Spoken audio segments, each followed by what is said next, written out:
Mesdemoiselles et messieurs, comme j'ai l'habitude de le dire, selon l'heure à laquelle vous nous suivez présentement, c'est magazine de la parapsychologie Tropicana sur Tropicana TV qui reçoit encore et encore une fois le prophète de l'Éternel, Paul-Joseph Mukungubila. Vous savez que nous avons fait beaucoup d'émissions, une grande série d'émissions avec lui qui tourne autour de la prophétie.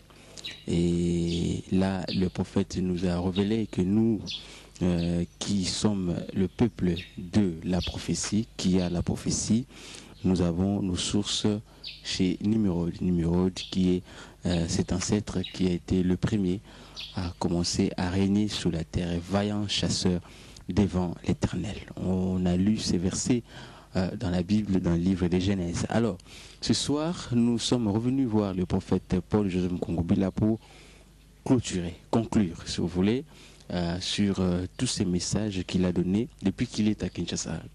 Donc, il a fait environ un mois depuis qu'il est à Kinshasa. Et pendant tous ces temps, il ne s'est pas reposé, il a parlé, il s'est adressé au peuple. Alors aujourd'hui, donc, c'est la conclusion. Nous allons l'écouter. C'est une émission que nous allons faire en 2 heures. Donc, après 1 heure du temps, vous remarquerez que nous allons couper l'émission compte tenu du temps imparti régulièrement ou hebdomadairement à Topicando. Et la deuxième partie, vous la suivrez tout de suite demain, déjà à la même heure et sur la même chaîne. Alors, je me tourne du côté de prophète. Bonsoir prophète. Bonsoir à mon frère journaliste. Ce n'est plus la peine de vous poser la question sur la tenue parce que vous avez pris l'habitude durant toute cette série de vous présenter autrement qu'on vous a connu, mais pas très, parce que vous êtes revenu sur vos anciennes tenues. Alors, ça montre le fardeau que vous avez, nous l'avons dit. Alors prophète, nous sommes à la conclusion. Prophétie, les idées que vous nous avez données, je les résume en 2 phrases. Vous nous avez parlé de la prophétie et il était impérieux que vous puissiez en parler parce qu'il y a un peuple qui voulait s'accaparer de notre prophétie du Congo. Et dans ces explications que vous nous avez données, il y a un point très important que vous nous avez révélé, vous nous avez dit ici, c'est le point sur Nimrod.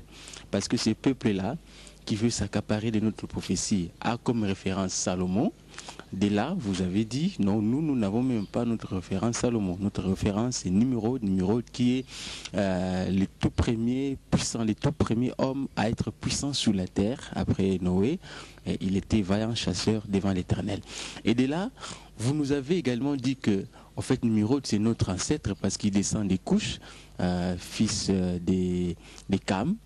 Alors, vous nous avez dit que, en fait, Nimrod, c'est la source de puissance. Et le pays des Nimrod, c'est également le pays qui est la source de puissance. Et là, vous nous avez évoqué, en donnant beaucoup d'exemples, par exemple, le peuple d'Israël qui devait venir en Égypte pour apprendre, afin de devenir puissant. Jésus aussi, Jéroboam.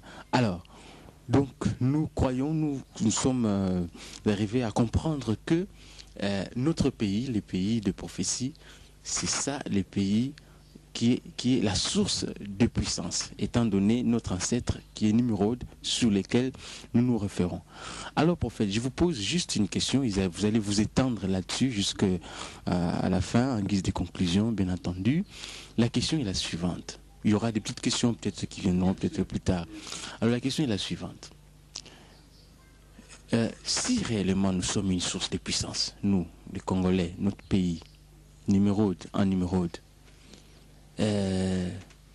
comment il s'est fait que nous sommes dans l'état où nous sommes? Et de là, vous allez... Bien sûr, merci beaucoup. Avant de répondre à la question du journaliste, je tenais à tout prix à pouvoir présenter mes condoléances à la population qui vient d'être une fois de plus éprouvée.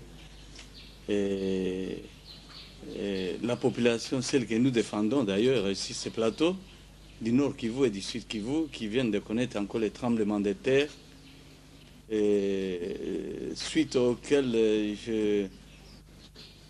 on a appris qu'il y a eu quelques dégâts, bien que c'est de l'autre côté qu'on a connu beaucoup plus de dégâts. Bon, que l'Éternel Dieu vous encourage, qu'il vous soutienne,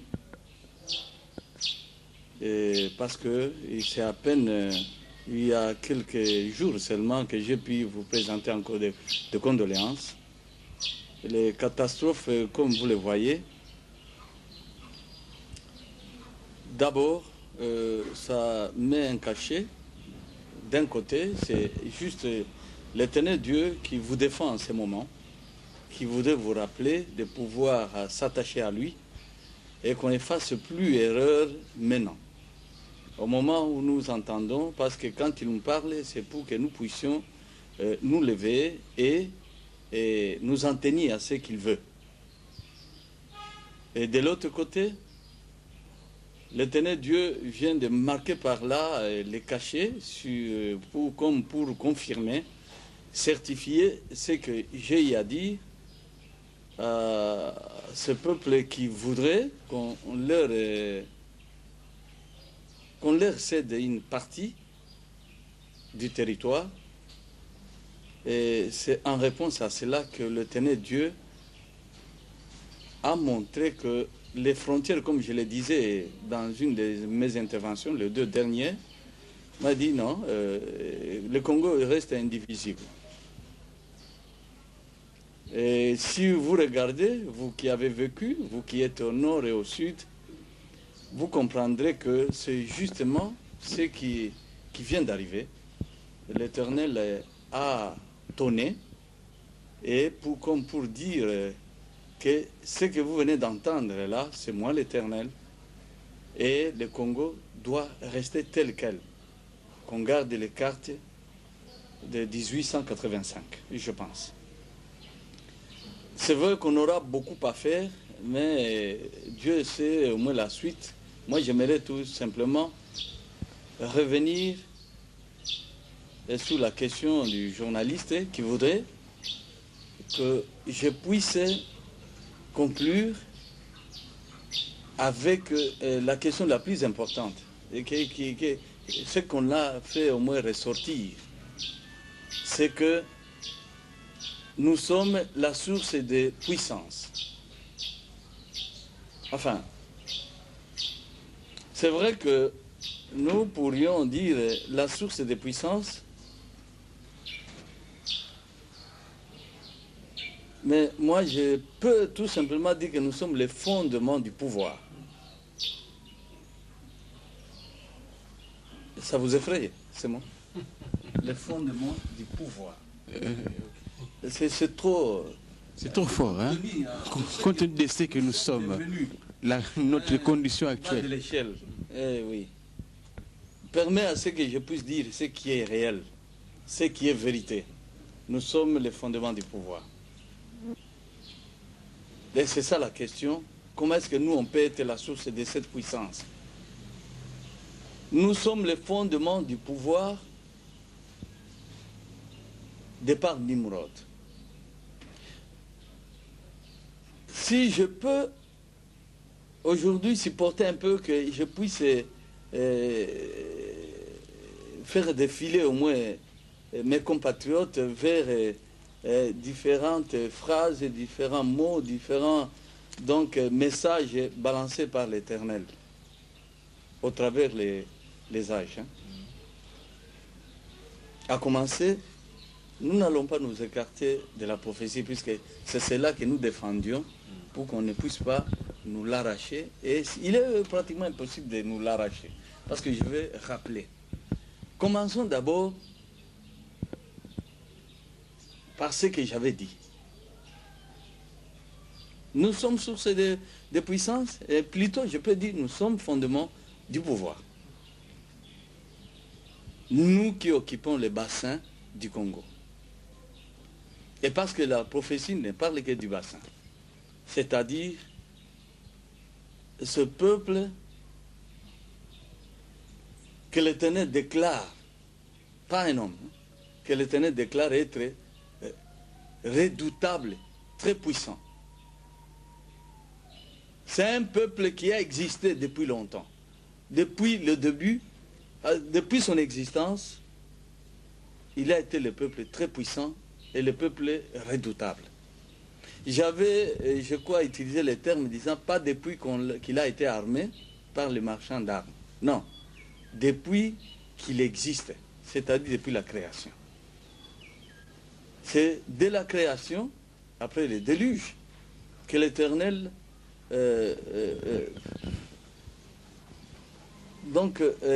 essaye de pouvoir faire ressortir ce qu'il avait dessiné, au sorti au moins du bateau, de l'arche de Noé. Et vous savez, là nous nous retrouvons avec la deuxième constitution de par l'Éternel. Parce que le monde venait de sortir des eaux. Les instructions qui nous avaient été données, de la manière dont l'homme devait se comporter pour vivre. L'Éternel Dieu a un tout petit changé. Je ne veux pas rentrer dans ça parce que nous concluons aujourd'hui, mais aussi nous allons maintenant vous donner différents points de tout ce qu'on a dit en détail. Bien sûr, cela n'exclut pas que le peuple se décide à pouvoir venir vers moi pour être enfin instruit, enseigné. Les sources ou le fondement du pouvoir. Utilisons tous les deux termes. Bien qu'on soit au milieu comme on se retrouve, comme on se voit,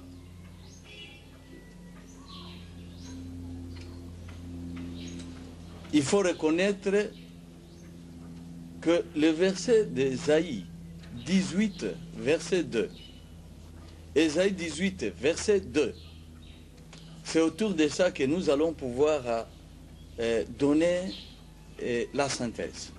Il dit, toi qui envoies sur mer des messagers, dans des navires de gens voguant à la surface des eaux, allez messagers rapides vers la nation forte et vigoureuse, vers ce peuple redoutable depuis qu'il existe. Redoutable depuis qu'il existe. Redoutable depuis qu'il existe. Mais de Jérusalem hein, peut nous donner plus, peut-être plus d'ample, au moins compréhension peut-être.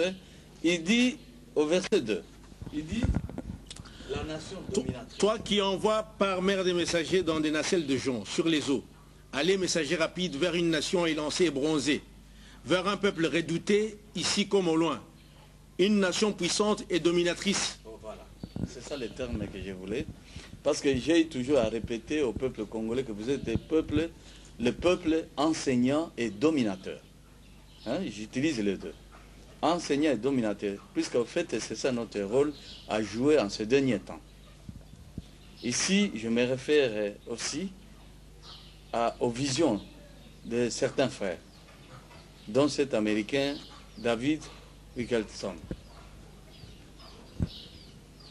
Il avait vu ce peuple-là, mais qui portait la Bible. Hein? Et qui faisait le tour du monde. Aujourd'hui, cette vision a sa raison d'être parce que l'accomplissement est là. Bientôt, c'est ce que nous allons vivre, bien que il y a des frères qui ont la démangeaison, qui avaient eu la démangeaison de pouvoir refuser cette vision-là. Et pourtant, elle est là. la vision a son accomplissement aujourd'hui. Et pourquoi? Ils sont porteurs et ce qu'il voyait lui, il voyait que la plupart de ceux qui portaient avaient la couleur noire. Hein? Hein? Oui. Et pourtant, c'est ce qui arrive. La nation redoutable et dominatrice. C'est depuis l'existence, son existence, c'est-à-dire depuis le début. Comment est-ce que le Congolais peut se retrouver, selon ta question, au bas de l'échelle comme ça, humilié, et même de tout petits pays, mais se retrouve quand même dans le Conseil des Nations. Mais nous, c'est comme si on ne comprenait plus rien de tout ce qui se passe sur la planète.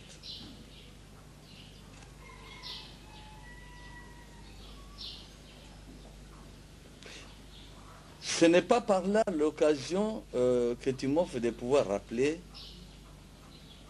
à vous les journalistes, et surtout à nos musiciens, dits musiciens chrétiens, au lieu qu'ils puissent laisser danser seulement les gens, et surtout ceux qui ne se disent pas être musiciens chrétiens, les musiciens congolais, qui dénudent nos sœurs, moi je crois que ça aurait été mieux de pouvoir leur rappeler que le moment est venu où nous devions chanter comme menant le combat. Et chanter en menant le combat, ce n'est pas en parlant de vos amourettes. Moi je t'aime, oh Dorcas je t'aime, oh Bibiche je t'aime. Ça n'aide même pas notre pays. C'est un peu comme si tu nous chantais les lits. Hein? C'est une honte. Et grave encore. Si aujourd'hui le musicien chrétien a comme objectif, c'est de pouvoir s'acquérir d'argent. Alors, je crois qu'il y loupe, il est en train de déraper. Parce que la mission réelle, si tu t'es senti à avoir des talents de pouvoir chanter pour l'éternel Dieu, tu ne peux pas avoir l'idée dans la tête de pouvoir t'amasser d'argent. Tu devrais penser à autre chose. Si tu as un peu d'argent, juste pour faire avancer cette œuvre-là, ton art-là. Mais, je vous invite tous, je vous convie à pouvoir maintenant chanter les complaintes. Faites comme ont fait nos frères sud-africains à l'égard de l'apartheid. Faites comme on chantait, et ils continuent même à chanter, le noir américain, que vous appelez aujourd'hui afro-américain. C'est un peu le deuil que nous portons. Comme je le porte moi dans mon corps, depuis la perte de cet enfant. Et pour moi, cet enfant, mon enfant, typifie le Congo dont il parle. Et pourquoi se retrouver au bas de l'échelle?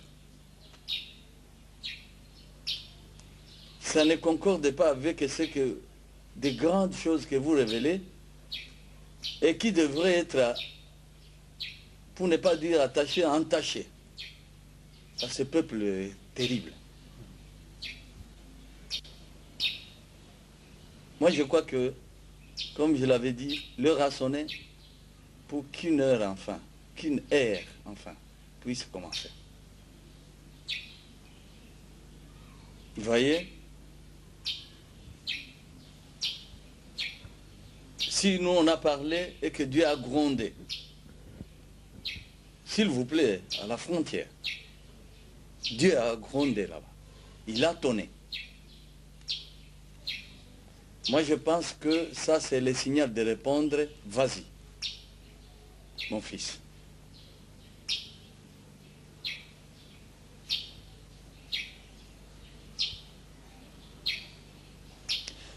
Ce peuple, depuis qu'il existe, c'est un peuple dominateur.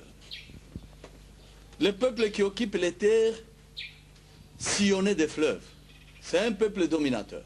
D'ailleurs, le fait de se retrouver dans ces lieux-là, vous regardez toute l'Afrique, aucune partie de l'Afrique ne peut se prévaloir être irriguée comme ces terres-là, le Congo. J'aimerais, mon frère journaliste, aller à la hâte aujourd'hui pour montrer aux Congolais que notre pays a été déjà, de par ces traces-là, de par les vestiges que l'autre a voulu effacer, le colonisateur a eu difficile à pouvoir nous écraser quand il est arrivé. Tu me souviens. Très bien. Nous lui avons résisté. Demande-moi pourquoi. Demande-moi pourquoi. C'est parce qu'on était une royauté. Le Congo, c'était le royaume.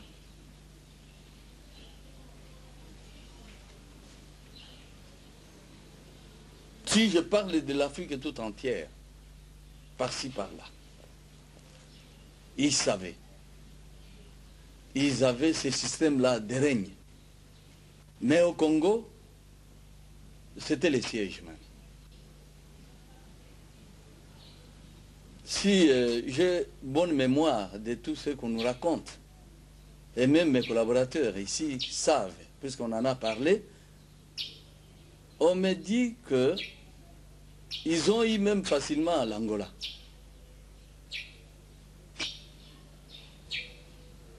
Et on les a tenus un peu à distance. Et le colonisateur a été obligé de traiter avec nous d'égal à égal. Il suffit seulement à ceux qui connaissent l'histoire de pouvoir vérifier. Et parce qu'ici, je ne parle pas d'Europe, je parle de l'Afrique. Et pas de l'Afrique tout entière, mais de nos terres, là où nous nous retrouvons. Ça a été le royaume. Et à cause de ce royaume-là, le colonisateur a eu de la peine de pouvoir imposer ce qu'il voulait dans le premier temps. Comme c'était des rusés, ils sont parvenus finalement à nous avoir. Mais avant cela, nous savons que nos frères à nos côtés, comme l'Angola, s'est plié. Mais le Congo a refusé.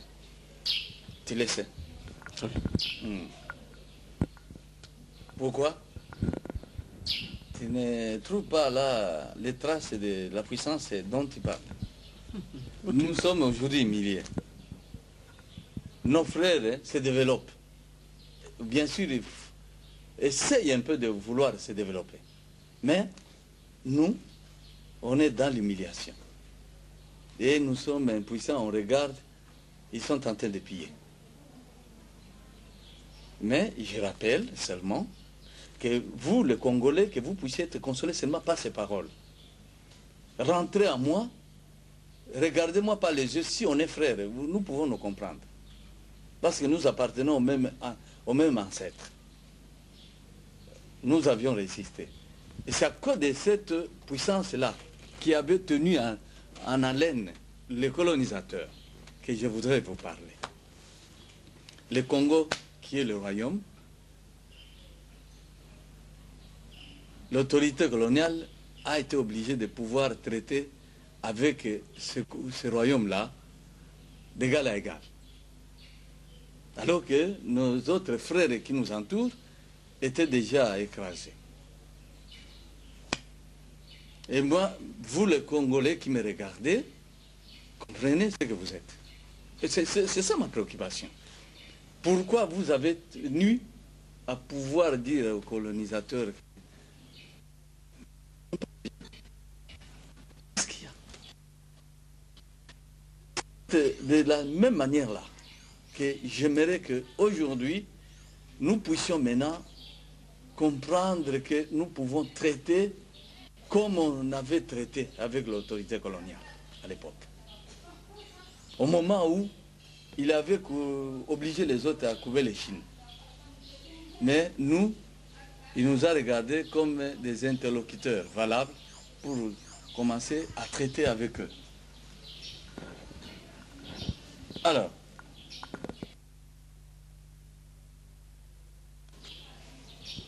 ce royaume-là, bien sûr, il y avait à l'ouest, royaume tel, à l'est, mais le problème n'est pas là. Le monde entier, toute la planète, tous ceux qui étudient, tous les spécialistes qui étudient les ethnographies, donc ils savent qu'il y a ces secrets-là, même s'ils n'ont pas de révélation de par l'esprit, qui leur indiquent que dès que cette partie de la planète, au cœur de l'Afrique, va pouvoir recouvrer sa dignité et qui lui permettra bien sûr à pouvoir se développer, c'est fini, c'est le démarrage, le redémarrage, si vous voulez, du développement de toute la planète. Ce sera alors en ce moment un signal fort de pouvoir indiquer à la planète que la paix est enfin là. Tu me suis, frère journaliste? Donc la paix doit commencer à partir d'ici. Dès que les autres nous aident à pouvoir accéder à ça, c'est fini, c'est le monde entier qui va connaître la paix. Mais si il y a de ceux-là qui ne voudraient pas lâcher prise, mais je leur ai dit que quand le Seigneur dit il est temps, c'est l'heure, il est un ouragan qui ne pourra jamais être arrêté par un homme, ni par l'intelligence d'un homme. Il va s'imposer, comme l'avait déclaré le pape Jean-Paul II, lors de sa deuxième visite. Au Congo. Oui. Au Congo, oui. Il dira, c'est le cardinal Maloula, je crois, et le président qui avait reçu les papes, il dira, ce qui m'a un peu ébloui là, vous savez, le pape Jean-Paul II, c'est un homme vraiment parmi les papes les plus charismatiques. Et c'est cette étoile-là qui m'a ébloui. Et cette étoile va imposer sa loi à partir d'ici, à partir de cette terre. Et ça va se répandre sur toute la planète, si je ne m'abuse. Pape Jean-Paul II.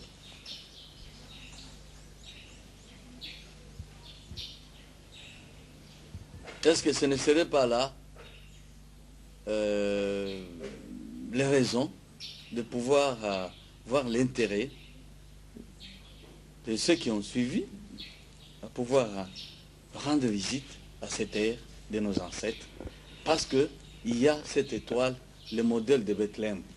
Le modèle de cette étoile de Bethléem. C'est cette étoile qu'on voit et qui, il y a, et dont on m'a parlé il y a 2 jours ou 3. J'ai reçu le message qui vient de Montagne de Calémie, d'où j'avais été visité par l'ange. Dans la forêt, en pleine forêt, les pygmées ont envoyé un message que l'étoile là se maintient. Ça vous effraie? Les pygmées. Et n'oubliez pas que c'est les propriétaires, les vrais, propriétaires de cette terre. Ils ont vu cette étoile et qui se maintient, l'étoile de Bethléem. Et l'Éternel Dieu leur a fait comprendre ce que ça veut dire. Moi, je ne vais pas balancer ça ici. Que ça effraie, mais que ça soit par là l'objet de votre réjouissance et vos réjouissances, parce que dire que maintenant nous nous retrouvons comme ça, tu parles avec lassitude et vraiment dans un abattement total, mais moi je t'ai dit, c'est mieux que tu aies accepté de pouvoir m'interroger et que moi j'ai accepté aussi de pouvoir répondre, mais nous parlons, c'est justement pour encourager le peuple que le temps est là, où Dieu voudrait faire sentir les sources de puissance dont tu parlais tout à l'heure, qui lui revenaient de droit, parce que c'est un héritage de par les ancêtres. Alors, qu'est-ce que je voudrais dire? Moi, je voudrais parler de ce peuple. C'est depuis qu'il existe qu'il est redoutable. Depuis qu'il existe, il a dominé. Alors, d'une manière très claire, on comprend, ce sont les descendants de cet homme puissant de la terre, Nimrod. C'est avec raison et avec facilité que nous découvrons alors que quand Jésus en avait parlé, lui aussi. Ici, c'est Isaïe qui parle, mais là-bas, c'est Jésus. Jésus, en Matthieu chapitre 21, de 33 jusqu'à 44 à 43. Mais je n'aimerais pas que tu lises tous ces versets-là. Il y dit comment Jésus parle de son peuple, le peuple sémite, Sem, qui avait désobéi vis-à-vis de ce que l'Éternel Dieu leur avait dit. Ils ont désobéi et Jésus a regretté.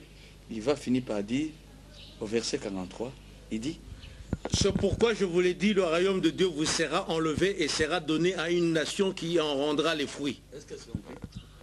Là, on comprend carrément que ceux qui voudraient s'attacher à Salomon, moi je crois qu'ils ne doivent que s'inspirer de ce que j'ai dit. Raison pour laquelle le royaume va vous être enlevé et il sera donné à une autre nation. Qui, elle, cette nation-là, en rendra les fruits.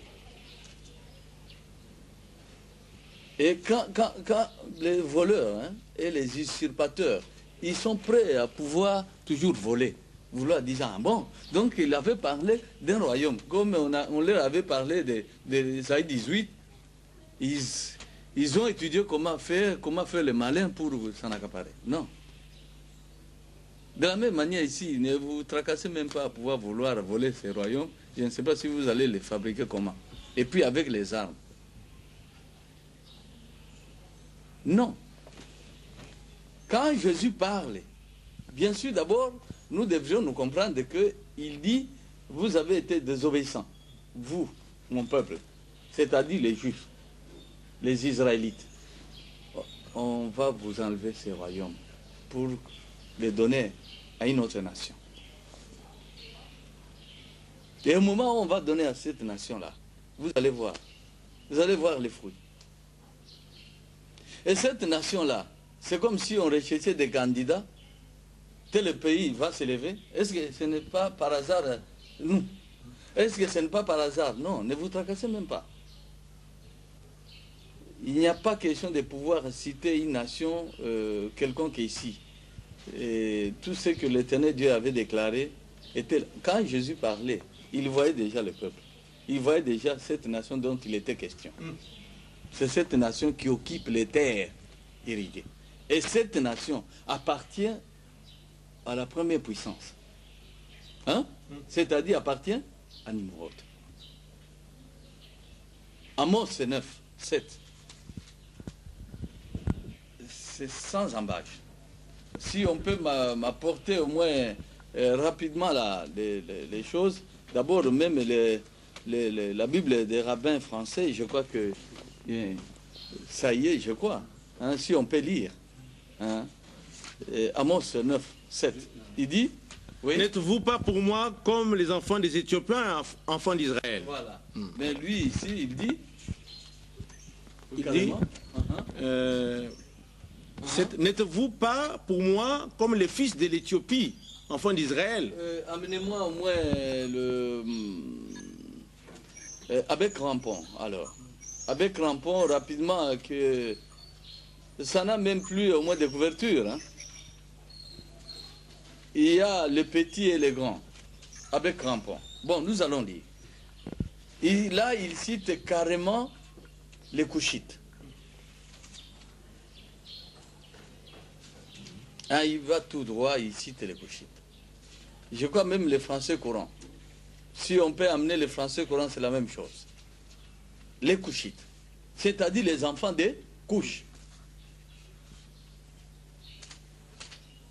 Vous, les enfants d'Israël, vous êtes pour moi comme les enfants des couches.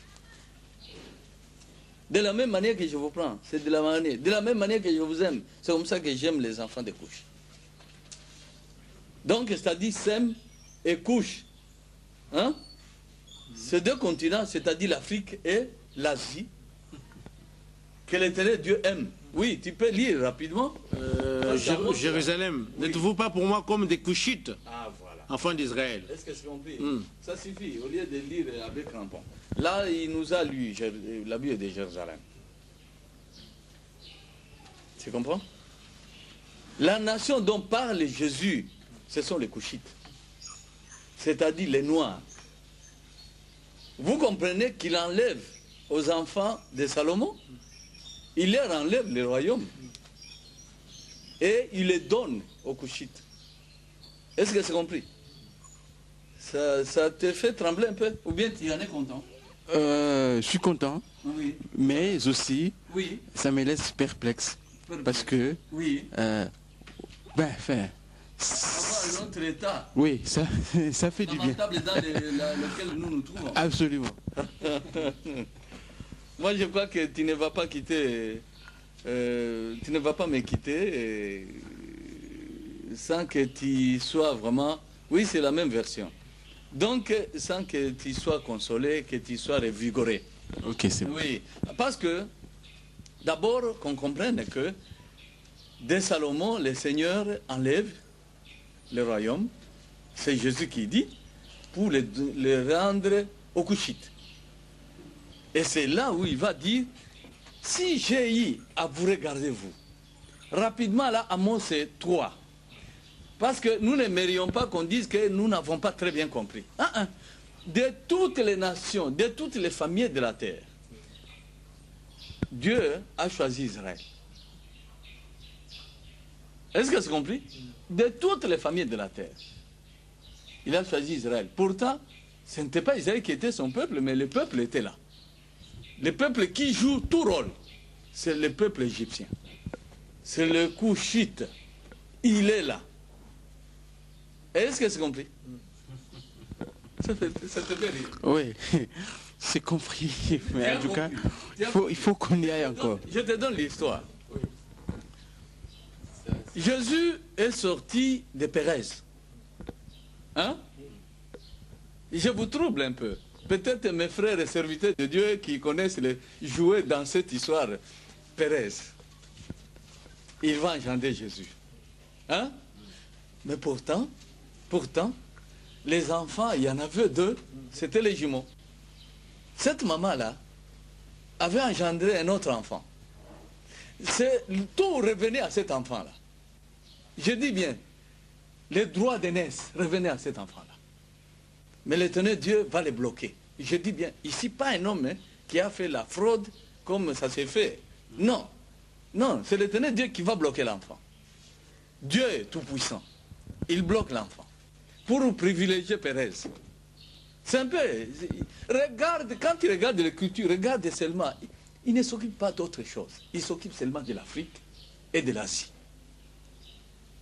Toute la mascarade qu'on a montée là, et toutes les prédications, et si tout c'est fait en anglais, ça a été la catastrophe. Parce que c'est l'Antichrist qui a fait le travail. L'Éternel Dieu a regardé seulement Kemet, Kemi ou Kam, comme tu as dit, Kam, que je prononce comme les journalistes ont prononcé, Kam, Sham et Sem, c'est-à-dire Jésus. Et quand tu parles de Sham, alors tu regardes mon Congo là. Ephraïm. Est-ce que c'est compris? L'enfant de Joseph. Alors, Dieu s'est occupé de ces deux-là. Tu ne verras pas Japheth hein, dans l'action menée par l'Éternel Dieu. Non. Il lui a dit d'ailleurs, disant, toi tu vas demeurer seulement dans la tente hein, de Sem. Il a été mis à part. Alors que les enfants étaient à 3. Il a dit non, non. Ici le problème pour moi l'Éternel, c'est cet enfant ici. Cham. Et l'autre, Sem. Je t'avais dit qu'il n'avait pas maudit cet enfant-là. Quand Noé s'est réveillé, on va lui raconter, c'était le cadet. Comme l'autorité coloniale avait l'utilisation de mots disant, vous voyez, vous êtes les derniers. L'homme noir est le dernier. Le dernier, ça veut dire, en lingala, mwana yasuka. Mwana yasuka.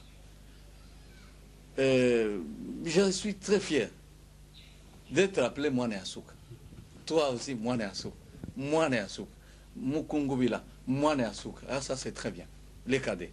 Et ce n'est pas les cadets que l'Éternel voudrait jouer tout son rôle afin d'imposer la loi dont le pape Jean-Paul dit a parlé. Au feu président Mobutu, au cardinal Malula, il garde ces secrets-là. Est-ce que c'est compris? Que cette étoile va s'imposer. Et un des chefs d'État qui nous entoure, lors de sa visite chez le pape lui a répété, avant qu'il ne meure, qu'il nous quitte, Jean-Paul II. C'est faux, Moukeni. C'est vrai. Vous voyez comment je suis bien renseigné. C'est très bien. Oui. Vous faites preuve vraiment d'un prophète. Et c'est la raison pour laquelle, au moment où je parle ici, le chef de l'État là me suit, il est en train d'acquiescer, disant ça c'est vrai. Comment il le connaît? Je le connais parce que je suis concerné par la prophétie. Et parce que Jean-Paul II, quand il avait rendu la deuxième visite à ces terres, c'était ça. C'était spirituel. Il ne venait pas pour le matériel. Il venait pour le spirituel. Il venait pour l'étoile. Pour découvrir l'étoile. Pour voir, pour comprendre, pour... Ah, il a été terrible, ce pape-là. Et c'est la raison pour laquelle aujourd'hui, si l'Éternel Dieu, par le biais de son enfant, son fils bien-aimé, Jésus, il dit, on vous enlève puisqu'on voit que vous êtes des incrédules. Et on donne à une autre nation. Inutile de pouvoir se porter candidat. La nation, elle est là.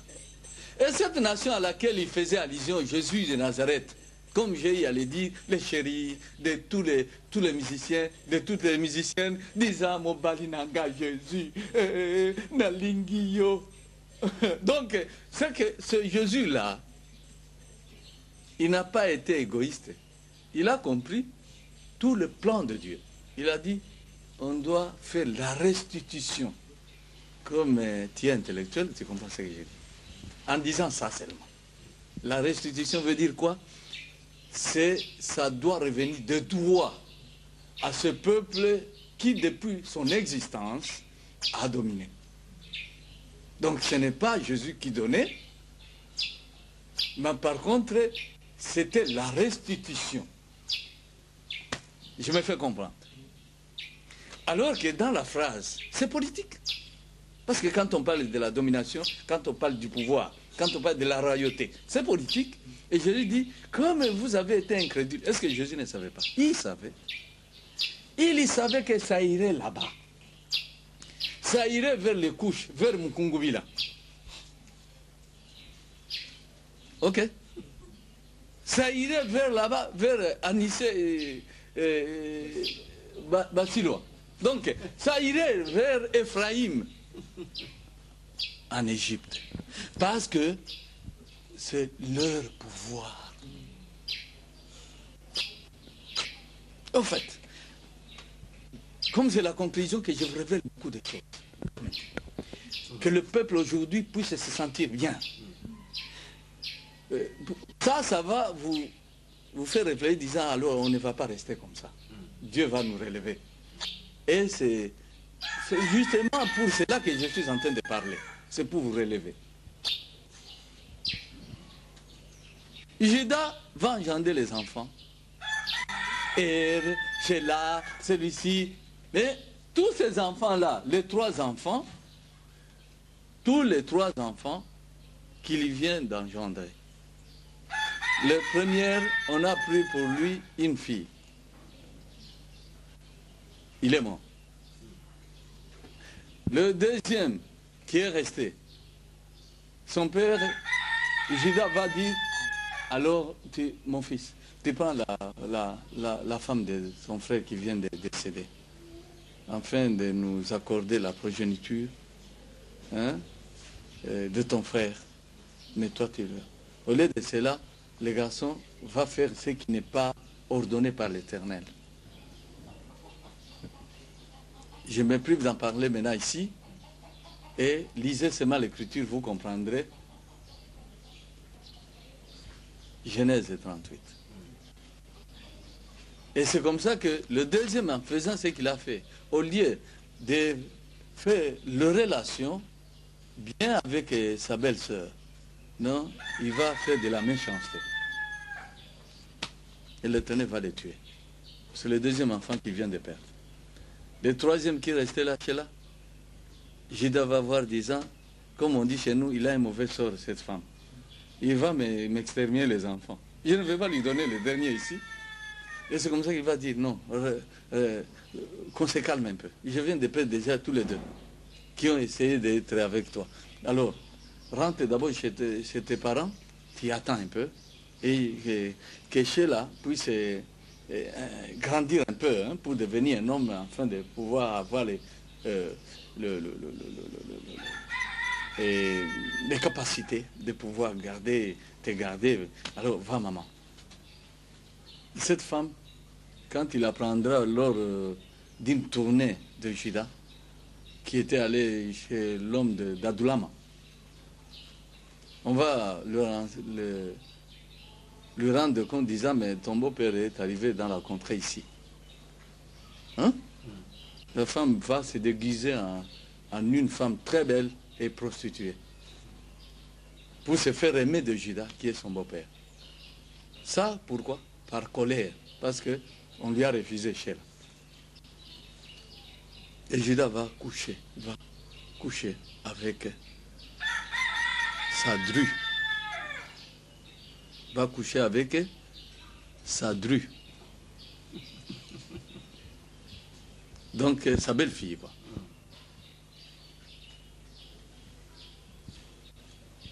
Et la situation se complique. Il voulait même la faire brûler. Mais, fort heureusement qu'elle avait demandé quelques histoires, quelques objets en gage. Et c'est ce qui avait sauvé la fille. Disant, ça appartient à qui? Ah. Donc, devant Dieu, tu n'as aucune faute. Vous comprenez un acte abominable là, qui vient d'arriver. C'est au travers de ça que les jumeaux vont naître. Et comment vont naître ces enfants? Toute la vérité est là. Pourquoi nous sommes dans cette humiliation? Il fallait passer par cette humiliation afin de permettre à l'Éternel de pouvoir mettre à exécution tout son programme. Et c'est comme ça que Jésus va regarder. Jésus n'ignorait pas. Mais il le regarde disant, vous vous comportez comme ça, c'est parce que ça a été arrêté. Parce que vous ne pouvez pas aller outre mesure. Alors, c'est ainsi que la fille, son nom, c'est Tamar. Tamar.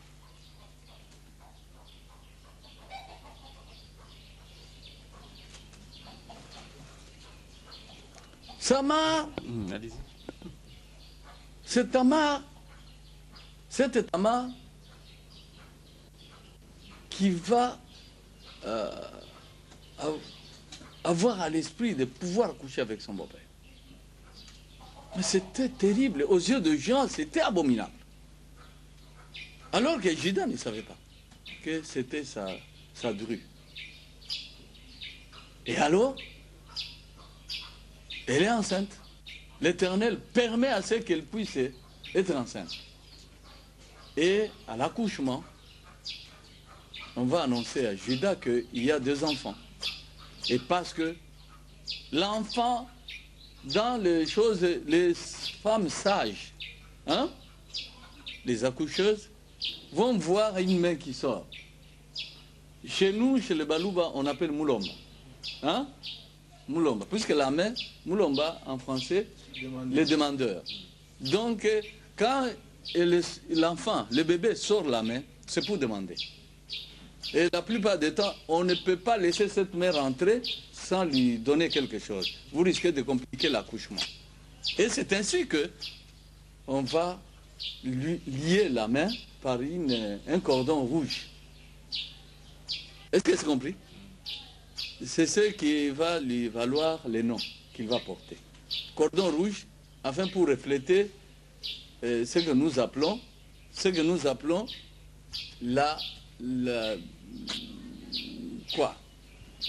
l'écarlate. Donc c'est un peu le reflet là qui. Hein. Alors, l'enfant rentre. Normalement, cet enfant qu'on a lié, dont la main a été liée, devrait sortir le premier. C'est ce qui s'est fait souvent. Ça ne peut pas se faire autrement. Quand l'enfant a sorti la main, c'est pour annoncer qu'il veut sortir. Et un peu comme pour dire, je suis en mauvaise position, alors on arrange et il sort. L'Éternel Dieu, le Créateur, Dieu suprême, ne va pas permettre à cet enfant de sortir, il va les bloquer. Est-ce que tu me comprends? Mais c'est l'aîné.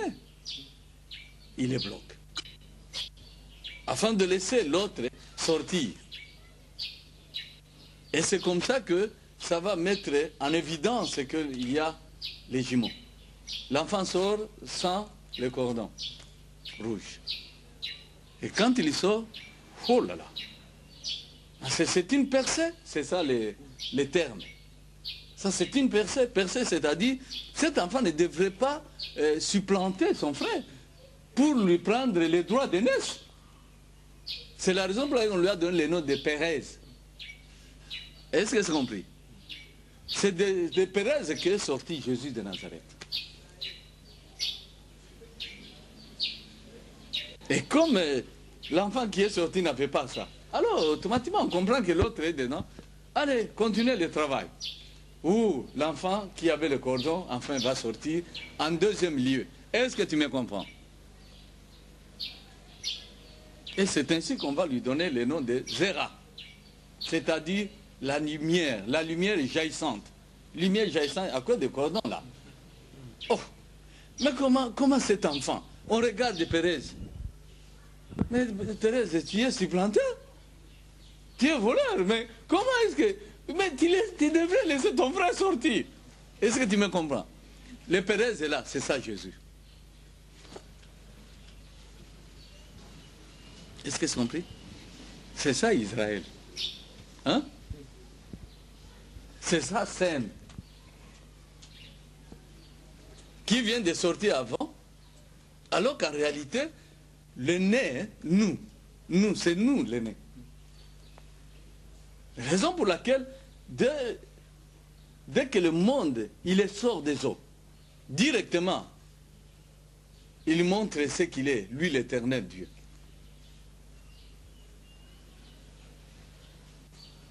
Il donne la puissance au noir. Est-ce que c'est compris? Il n'a pas donné à d'autres races. Il a donné au noir la puissance. C'est toi qui vas régner. Est-ce que je me fais comprendre? Très bien. Et pourtant, il y a eu complication à la naissance. Zéra, d'où nous sortons. Zéra, qui devrait en fait sortir, qui avait droit. On va le reculer. Et c'est l'autre qui va passer. C'est ce que l'Éternel a fait à partir d'Égypte. Est-ce que tu comprends? Il piétine celui-ci qui est le plus puissant, qui est le véritable roi, qui est le véritable empereur, qui est le véritable gouverneur. C'est l'Égypte. Non? Il lui montre toute sa force que c'est moi le créateur. J'ai décidé ainsi. l'esclave, c'est-à-dire Moïse. Moi, j'aimerais sortir ce peuple. Son cri est monté vers moi. Mais ils vont me demander qui es-tu d'abord. Vous comprenez? Qui es-tu? Qui es-tu? Parce qu'ils ne le connaissaient même pas. Ce n'est pas seulement Pharaon qui avait dit « Éternel, c'est qui ?» Non. Même Moïse ne le connaissait pas. Alors l'Éternel qui dit « Je suis le Dieu de vos ancêtres. Moi, ce qui s'est fait ici, moi, c'est que c'est... » Donc monte Moïse. Et il ne le fera pas après, s'il te plaît. Je rappelle, c'est après que nous ayons enseigné Moïse dans toute notre sagesse, dans toute notre intelligence. C'est un garçon qui a tout étudié sur l'Égypte. Il est sorti vraiment revigoré. La sagesse avec laquelle il va diriger Israël par la main droite de Dieu, de l'Éternel Dieu, c'est la sagesse d'Égypte. Est-ce que tu me comprends? L'Éternel Dieu ne va pas dire que ce que tu ressors là, ça ne vient pas de moi. Non, c'est de moi l'Éternel. Tu seras étonné que je te dise, mes grands-pères, je les trouve, mon père qui nous enseigne. Vous voyez, nous on n'est pas habitués à manger ces poissons ici. Quel poisson?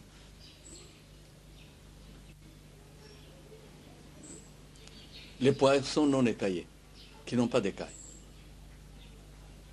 D'où est-ce que ça vient? Si ça ne vient pas de l'écriture. Tu vois ton grand-père là, il ne boit pas de l'eau.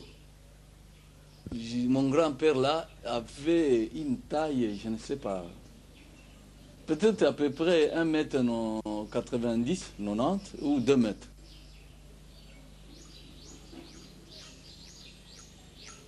Il n'aime pas que les femmes lui apportent ça parce que lui continue à garder les vigiles devant nos coutumes, parce que tous nos ancêtres, par la femme, ne peut jamais s'approcher. Est-ce que tu me comprends? Ne peut jamais lui préparer à manger. Moi je regarde et disant, mais ça vient d'Israël ça? Hein? C'est quand l'ange maintenant nous enseigne qu'on commence à découvrir, non, ça ne vient pas d'Israël. Au contraire, l'Israël a appris de nos ancêtres. Et alors, les choses, la circoncision, oui, mais c'est nous qui avons enseigné la circoncision à Israël. Est-ce que tu comprends? Bon, le plus grand, c'est celui qui enseigne ou non? Enfin, on peut continuer par la suite. Oui. Le plus grand, c'est celui qui enseigne. C'est par là que nous terminons. Cette émission, on ne l'arrête pas ici. C'est juste compte tenu du temps. Mais vous allez suivre la suite de cette partie demain, déjà à la même heure et sur la même chaîne. On revient sur ça demain.